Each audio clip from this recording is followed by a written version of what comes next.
Just 8 days ago, folks. 8 days ago, the Flyers went out to San Jose and played one of the worst hockey games that I can remember in my modern day life, or in my, I guess, primitive life too. And they lost that game 2-1. And then here we are 8 days later, and a 3-game winning streak later, as the Flyers wrap up the West Coast trip tonight in Raleigh, North Carolina, in a chippy, gutsy, hell of a performance in a victory over the Carolina Hurricanes, 3-1. Welcome back to Clear the Ice, a Flyers post-game show here on the Edge of Philly Sports tonight with your boy Matty B, coming at you live and direct, reporting on a one of the more thrilling and inspirational and motivational and any other type games that you might want to, or adverbs or adjectives you want to throw in there. Is it adjectives? Yeah, it'd be adjectives in this case that you want to throw in there. 3-1, and they beat a quality opponent. Now, Carolina now 9-7-1 on the season, not playing their best hockey as of late, but they're coming off of a shutout win over the Tampa Bay Lightning back on Saturday. So the Hurricanes have been sitting 1 day longer than the Flyers have. So there is no excuse. It wasn't they got the Carolina Hurricanes on a back-to-back. No, man, they got them on like 4 days rest, and they went out there tonight and they handled their business to a tune of 3-1, scoring 3 goals. All 3 of their goals were scored within the first 21 minutes of this hockey game, and they used that to kind of coast the victory. Carter Hart returning in between the pipes for the Flyers tonight, played really well. Gave up that 1 goal, which, you know what? I don't like Carter Hart's glove. I never have, and he got beat top shelf yet again. But the defense in front of him did enough, and the offense in front of him did more than enough as the Flyers win 3-1, now going 8-7-1 on the season, thus ending, as I mentioned, the West Coast trip here in North Carolina before returning home for real this time over the weekend, when they'll face the Vegas Golden Knights on Saturday and the Blue Jackets out of Columbus on Sunday. But let's focus in on this game for you right now. A couple of housekeeping notes about this game. Some news came out today that Rasmus Ristolainen and Mark Stahl were both removed from the disabled list, or the IR. So I'm sorry, it's not disabled anymore. It's injured reserve.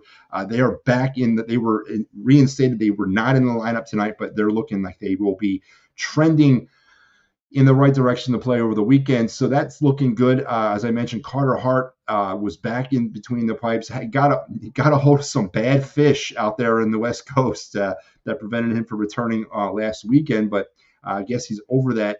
And now he was able to get back in the lineup tonight with the outstanding performance. Bobby Brink deactivated for this game. Ryan Poehling activated, and that sent a lot of shockwaves through Flyers Nation today. But Poehling with the goal tonight, his first as a Flyer, helping his team win 3-1. And let's head over now to the box score, because that's what we do here on the program. We talk box scores and we talk stats. For the Flyers, goals-wise, Owen Tippett, man, is on a tear. 4 goals now in his last, I think, 5 games. His 6th got the scoring going at 150 of the first period. Assist from Morgan Frost, who now has his 2nd assist. That's 3 points for Morgan over the last 2 games. And Louis Belpito picks up the other assist. 1-0 Flyers. Travis Konechny, good to see him get back into the scoring column tonight as well. He was kind of snake-bitten over the last few games, but his 10th of the season from Sealer and Couturier. And that was right at the last minute, less than a minute left, actually, in the first period at 19:02. or yeah, right before the last minute, 1902. It's never good if you're the team on the losing end of a late period goal, and it's really good if you're the team that gets that late period goal. You get that mojo flowing into the locker room. Flyers would take a 2-0 lead into the first intermission. In the second period, at the 29-second mark, Ryan Poehling, his first from Sean Walker, his fifth, and Scott Laughton, his ninth assist, 3-0 Flyers. Then Stefan Nosten would get the Hurricanes on the board in the third period. At the 11-minute mark, his fourth from Tony DeLangelo. That's right, Tony DeLangelo chipping in tonight for his team against his former team, and Jack Drury. 2-0 or 3-1. That would be your score heading into the second intermission. No goals recorded by any team in the third period. And there you have 3-1 Flyers with the W. Let's take a look at some of the stats that we like to play around with here on the program for the Flyers on the night. They were outshot. That's right, man. That's very interesting too. They were outshot 32-23. On the power play, the Flyers are 0 for 1. We're going to get into that in a minute, but 0 for 1 tonight in the power play. But the Flyers also killed three of their own penalties. The Hurricanes were unable to get on the score sheet on the power play as Flyers killed off all three of their penalties. The Flyers also took the puck away 6 times, and they gave it away 3. And there you have it. There's some of those stellar little stat numbers that we take a look at as for Carter Hart on the night. He faced 33 shots, gave up a goal, saved 31, had a 9.69 save percentage, and just a really strong effort from a guy that has been out of the lineup for 5 games. A guy that we were told weeks ago that he'd be out of the lineup for a month, but that turned into about an 8-day stint, and then of course he got a hold of that bad fish, which disabled him or reserved him further. He couldn't get in the game that west, but here he returns tonight in a big way for the Flyers as they handle the Canes 3-1. Pat Bernard chiming in. Should the Flyers fans be pumped up? We beat a backup goalie. Pat, listen, I don't think it's necessarily we look at the backup goalie aspect of the Hurricanes. We beat the Hurricanes, and that's a Stanley Cup contending team. And, you ticky-tack it all you want, man. I hear what you're saying, but it's 3 games now in a row. The Flyers have yet to do that at all this season, so that's a first. They've done it against the last 2 wins against 2 very quality teams, the Kings and the Hurricanes. And, of course, they beat the Ducks to kind of start things. But I'm not losing sight of what this season is. I mean, the Flyers are 8-7-1, and they play like they played tonight, and then they also play like they play against San Jose at any given night as well. So I get what you're saying about the backup goalie aspect, but you got to like the energy of this team. You got to like the chippiness of this team. What I saw was a lot of neutral zone wins by the Flyers, something that they hadn't been doing prior to San Jose. I saw also a lot of play in the offensive zone for the Flyers. Again, that's been kind of indicative of this team all season. But tonight they were generating quality scoring opportunities. Now, granted, again, it's a backup goalie, but he's not playing defense. So the Flyers were generating very good scoring opportunities. And not for, only 23 shots on the night. But those 23 shots, I'll take them over the 39 they registered against the Sharks the other night when they were shooting everything from the blue line and beyond. So gots to look at this thing from that standpoint of a young team that's trying to find itself, trying to find its identity. And again, 21 minutes, they scored all their 3 goals in the first 21 minutes of this game. That's the good start that we've been wanting to see from this team. Too many times in the very recent past, this team takes them a period and a half to get going. So you got to be positive. You got to find the positives here. There's no aspirations here for me.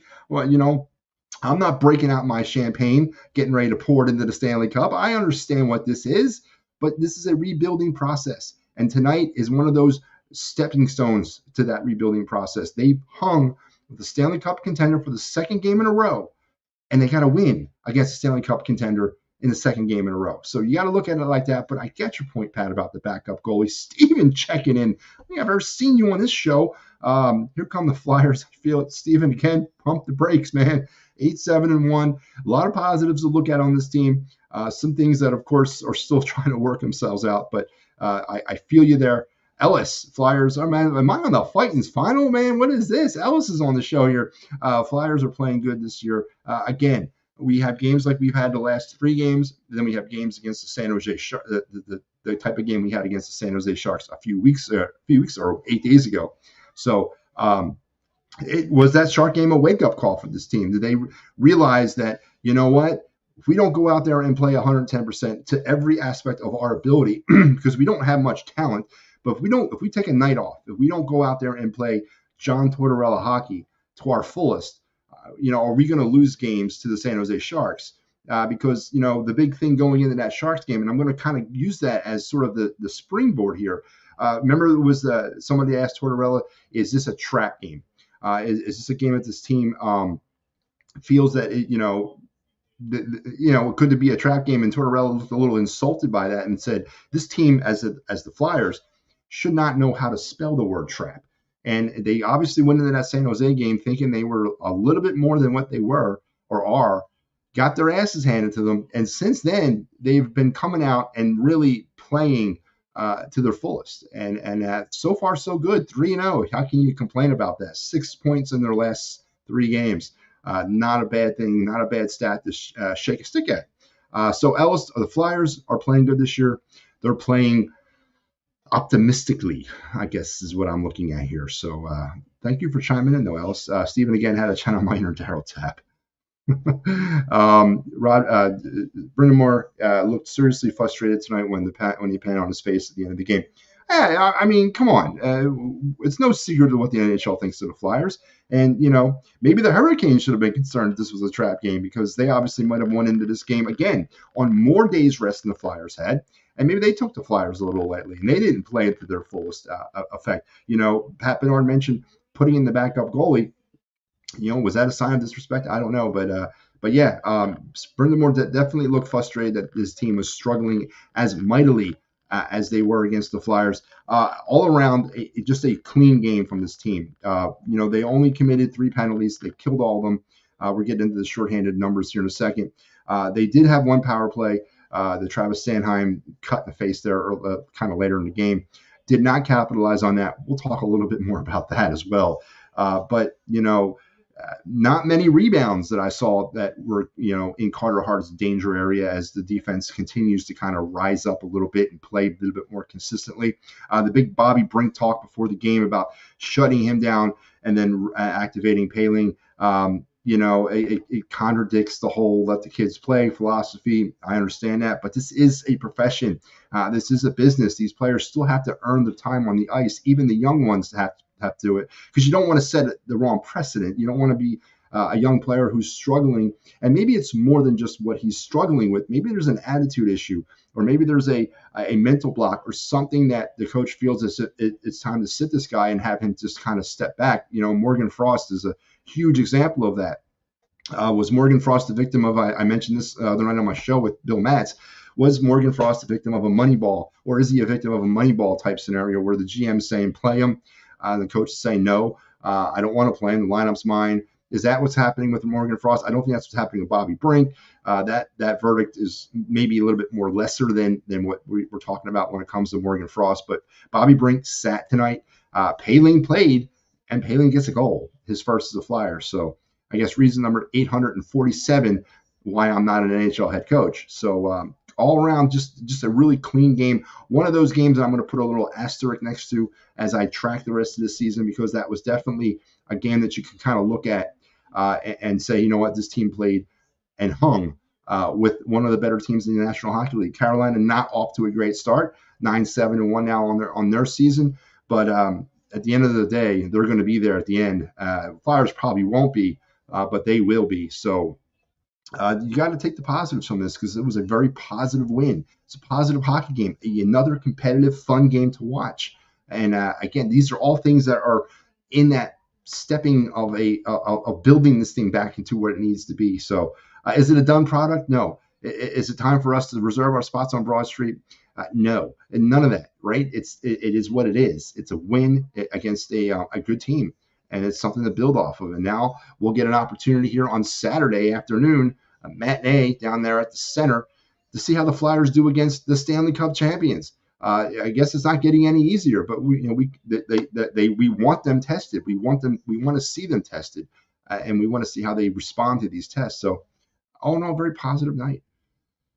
Steven says the one area we are dangerous against other teams is shorthanded. Well, you mentioned that, Steven, and let's, I guess, perfect segue. So, of course, the Flyers now on the season, 4 for 53 on the power play. That is a god awful stat that has me shaking my head every night. It's now down to 7.6 effective, which again, that's not NHL. That's not AHL. That's not ECHL. That's not even youth hockey. I don't know what that is, but that is below any kind of Mendoza line, any kind of line of demarcation. It's below all that. So they definitely still have to figure out their power play. But as Steven mentioned, we're a very dangerous shorthanded team. 41. The Flyers have been shorthanded 51 times. They've killed 41 of those penalties, now up to an 80.4%. That's very good. You want to be 80 or more percent in the National Hockey League, and the Flyers are there. And they also have 4 shorthanded goals. So let that sink in a little bit. The Flyers have scored as many shorthanded goals as they've scored power play goals this season. What is that? Does that happen ever in the history of the National Hockey League? Can the teams say that? 16 games into a season that they've scored as many shorthanded goals as they have power play goals. So that something's got to give there. But the 3 goals tonight now adds to their total of 51 for the season. That's a little bit over 3 a game. They've given up 47, a little under 3 a game. They've now registered 500 shots for the season, 31.3 a game.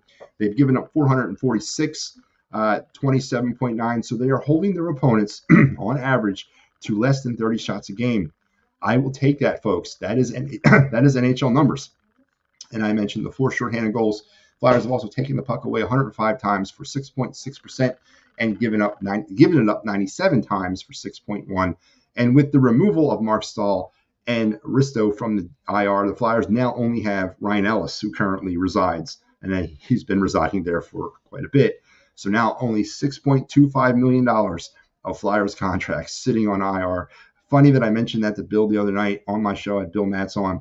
One of the main, I think it was the first thing I led off with was the injury situation with Risto and Stahl. And then here we are 48 hours later, and boom, they're off the list. So thank you. Yeah, that's all right. You can thank me, Flyers fans. That's right. I had everything to do with that. Flyers have gone 67 for 506 on the power play since the 2021-22 season for 13% effectiveness. Again, not good, but again, we have to look at this thing positively. The Flyers get the win tonight. The Vegas Golden Knights lose hurt extra as it was the same night as G7. I thought it was a practical joke. I agree. That was pretty weird. But we're going to get a shot at them here on Saturday. We got the Blue Jackets on Sunday. A little back-to-back action for you over the weekend. I don't like the way the schedule's been. It's been boring, man.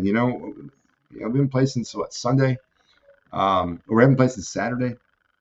So yeah, I haven't liked that. But let's get this thing going, man. Come on, I cover 162 Phillies games, every game every night. Now we get down to 1, 2, 3 games a week. Come on, man. I need more than that. Pat says the team is going through growing pains. However, without Provy and Hayes, this team's chemistry seems a lot better. Yeah, no, and it's been a defined fact there, Pat, that both of those individuals were not Tortorella guys. And I guess a lot of people want to know what a Tortorella guy is. I think he's more of the guy that goes into your office, or he gets benched, or he gets his ice time taken away, and he goes into a coach's office and demands to know why, and gets confrontational with the coach, stands up for himself. Provy and Hayes were not those types of guys. They would prefer to sit in the back and backbite. Kevin Hayes went on record of saying that he did as much he was on a podcast. I had played it on my show a few weeks back, right before the season started. Very controversial when it came to the way he thought his role was as a player versus the role of a coach. And that's obviously not what Tortorella wants. He wants leaders. He wants people to stand up and say, I don't like this. Fix it, or I want it fixed. I want to play, and that's what he's looking for. And Hayes and Provy being the 2 players that got dealt this summer were the main issue there. Those individuals were all about themselves, and good luck wherever they are. I know And Kevin Hayes is doing okay in St. Louis. I'm not really sure what Provoral's been up to in Columbus, but we'll see him on Sunday. So, whew, a lot going on here, man. So the Flyers win 3-1, and here on the Edge of Philly Sports, we got you covered not only for Flyers, for Sixers. Of course, they lost tonight, but we got you covered for the Eagles, Union, Wings, whatever else you want to talk about. The Stars will be starting up here soon. Wow, a couple months. In the USFL XFL merger, that should be fun. But here on Wednesday night, Killing Me Smalls, Philly Press Box Radio, Edge of Philly Sports Live, the Sixers Celtics post game, and me doing some Clear the Ice, and then everything else you got here on the lineup for the rest of your week. Make sure you're checking it out, because if you can't find it on EOP, then one, it's not about Philadelphia sports, and two, you're just not looking hard enough. And if you're looking to travel like the pros, look no further than Philly Sports Trips. They got you covered. Eagles, Flyers, Sixers, Phillies, Union, anything that you want, head over to phillysportstrips.com and check out that very unique experience. Not only do they offer trips, accommodations, food, tailgates, everything. They do home tailgates. It's more than just trips. So if you can't get on a trip, you can get on a tailgate. I'm sure of it. Head over to phillysportstrips.com. Check out everything they have to offer. And then when you're done with that, head over to Dolan's and kind of toast your good fortune for finding great deals at Philly Sports Trips. You head over to Dolan's at 24 East Sellers Ave in Ridley Park. Quizzo music, great times, memorabilia giveaways, and you never know who might walk through the front door at Dolan's. And then once you're done with all that, you want to head over, because now you got the Jones to go to a game, and maybe you couldn't get the Philly Sports Trips worked out. But you know what? You still want to go. There you go, Sherry's Ticket Town. Great prices, no hidden fees for sports, concerts, and theater. www.sherrystickets.com. Family-owned and operated since 1946. Save an additional 10% when you enter the promo code EOP10. And then after all that's done with, and you happen to be on your way home, and maybe you get hit by a car in Center City, Philadelphia, but there's no video footage of it, head over to Dave Cherry. He might have something for you, and maybe he can help you out. Workman's compensation, motor vehicle accidents, personal injury, or criminal law. Call Dave Cherry at 610-565-0300, and he will straighten you out for all that. And maybe he'll find the video footage too for you. Folks, that's going to do me tonight. Clear the Ice back after a few days off due to this stupid schedule. But now hopefully we'll get things rolling. The Knights on Saturday, Blue Jackets on Sunday, and then we got the Islanders next week on your holiday week. So we'll get things rolling out the door as fast as we possibly can. It's my honor and my privilege to once again be in front of you. You guys have a great rest of your night. And in the immortal words of Mr. Gene Hart, good night and good hockey.